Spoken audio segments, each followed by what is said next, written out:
remember Miss Heidi. I used to come to her office all the time. I remember the first semester I kind of cried a lot because it was like $6,000 my first semester because it was out of state.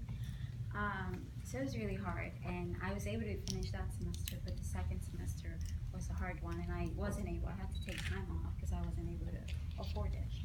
But then DACA came, and it helped me a lot. So I don't know.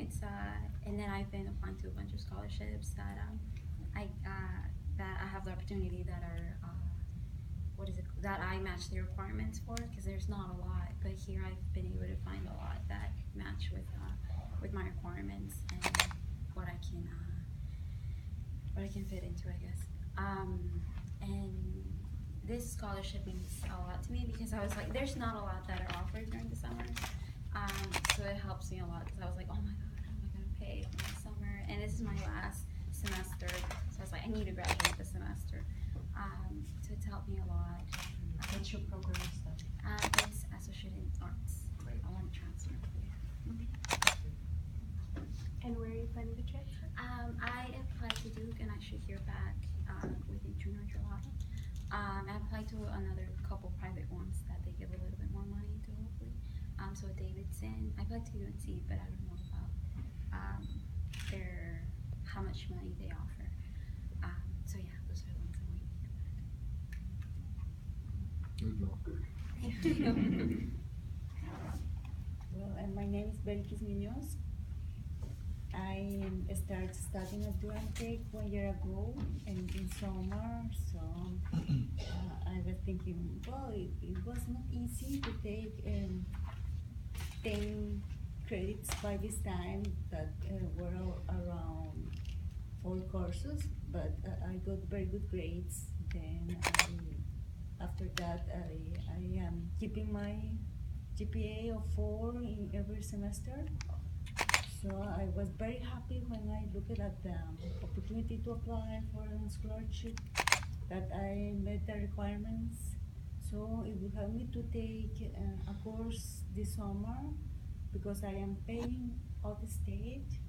So it's very hard to pay the tuition fees. So I am glad that I could receive this scholarship. I am studying at paralegal program, and this is my 3rd semester. My name is Luis Aguilar. I've been, I'm gonna tell you something about a little bit about background study myself. I came here 2010, was 13 years old when I got here, and I didn't know nothing of English. And then 2 years ago, I began taking middle college high school. And I graduated from middle college high school. So that year, when in middle college high school, I improved a lot. My English is going from here to up to here, like a lot. And from then I've just keep working hard and doing what I'm supposed to do. And this scholarship means a lot to me. I never had won nothing, so this is my first scholarship that I did. Yeah. And this is my first time I earned something. Yes. And I mean I have no words to thank all of you, and I mean it just, I mean I'm speechless. I can't describe it. How happy I am. I mean I talked to my mom in Mexico, and I told her about this, and I mean she was crying. I mean I was crying too. I mean I'm it's, I mean yeah, I mean you have no idea how this means so much for me, and I mean for my whole family. I mean it just helped me to reach my goal, and I mean just work hard, and that's about it. My program of study is associate in science.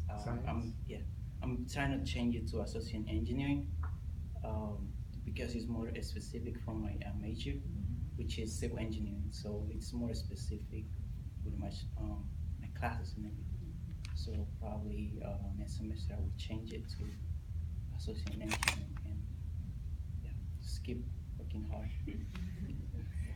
You've been talking to Joanne about the engineering Yes. at North Carolina State and University. actually I'm doing an internship with NC State, and that's another great opportunity I received.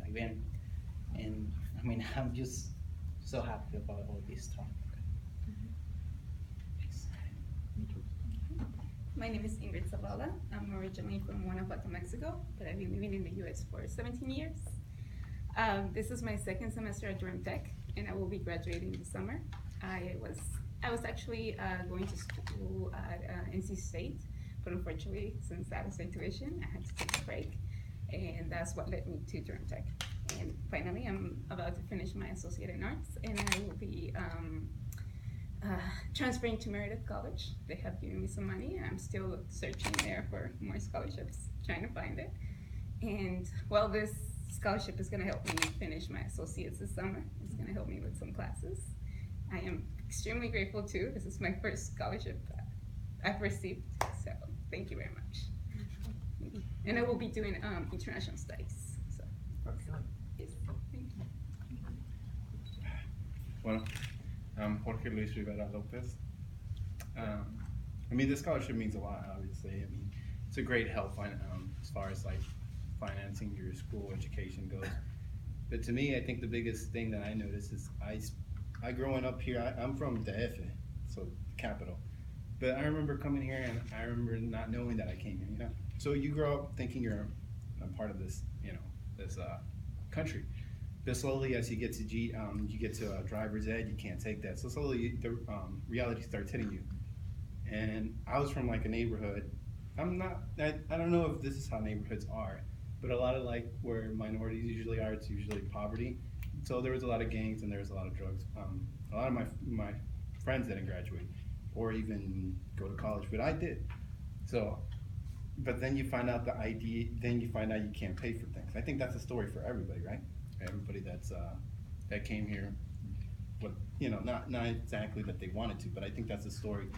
And I think that's getting this is, to me, it means a lot, but I feel like we should be given at least the same opportunities most people are given here in this country, to me. So I appreciate this, and I've earned it. I know I did, and I've gotten here because my father died when I was 16. I got here because I like education. My dad graduated from La Institución Nacional Politécnica. So he was an engineer and he taught me about that, but it was me, and I just feel like the scholarship, I like the scholarship. I really do, and I'm very appreciative for it, and I'm appreciative for the program. But I'd like to see more opportunities given to people that really want to help out, you know. We're not, you know, I'd like to be part of this society as much as I like to be part of my own culture. So that's it. And I'm studying computer science, hopefully looking to study quantum mechanics and computation, quantum computation. That's really where I want to go, associates in science. So I think that's the way of the future. And German. And German. We're both studying German right now. So. Why are we With studying that? We don't know. Sorry? With Oh, Variokum? yes. Well, I generally try to stay out of political conversations. It's not a very smart thing to do in North Carolina these days. But I have to say that every time I hear stories like the stories we just heard, I'm reminded again that these young people have everything this country needs. They have ambition, they have drive, they have passion, they are intelligent, they have ideas, they have everything this country needs except the wrong set of papers. And that is a tragedy that will affect this country for decades to come.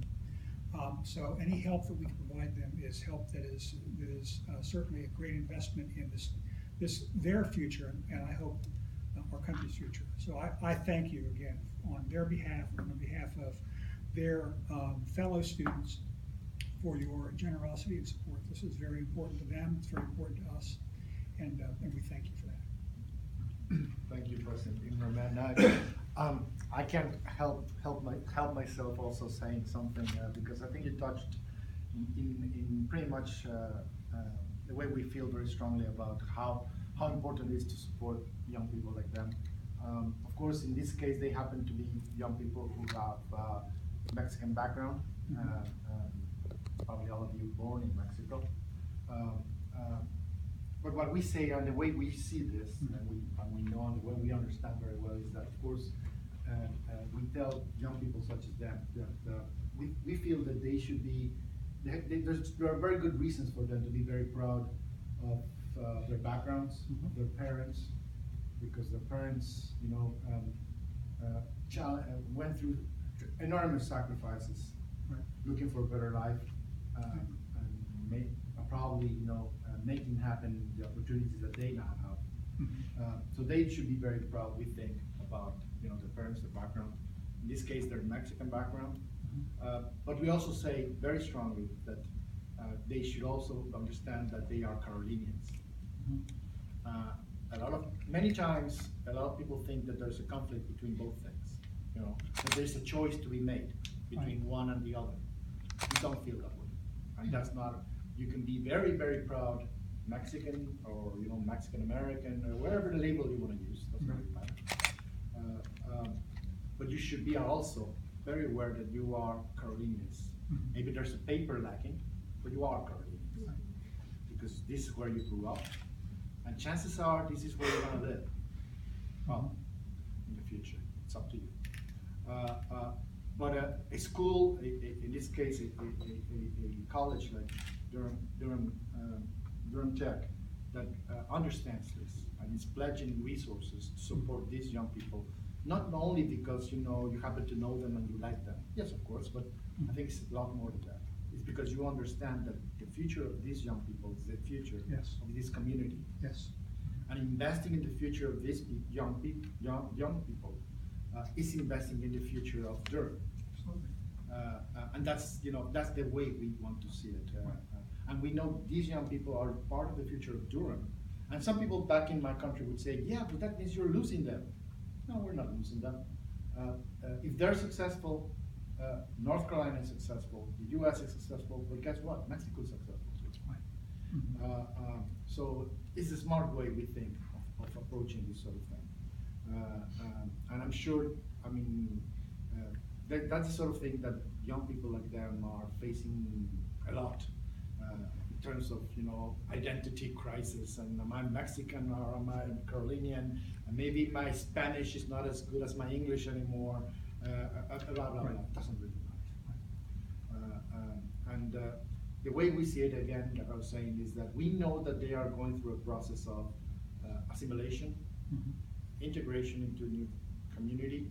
It might take longer or shorter, depending case by case, but we have absolutely no doubt that the process will happen, that you will go through the process, because we've seen it before in many other places. We've seen it. It just happens that the story in North Carolina is different because it's a lot more recent story.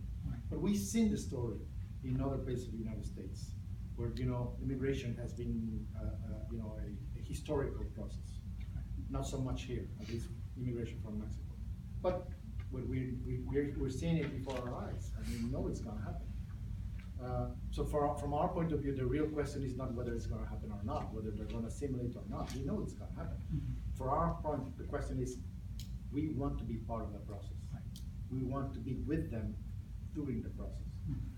And when they get to the end of the process, and when they become successful people and successful citizens of this community, of this state, of this country, we would like for them to be also proud that, you know, Mexico will help them along the way. That's the way we want to see it, and that's what's behind this.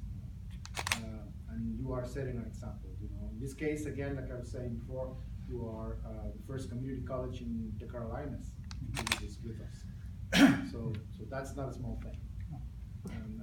And I'm sorry, but I think I'm going to use you as an example.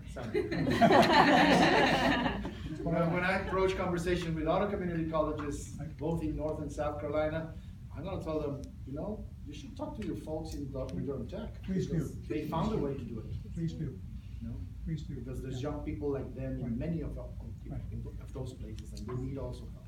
Yeah, we are proud to be the first. We don't want to be the last. I'm sure you won't.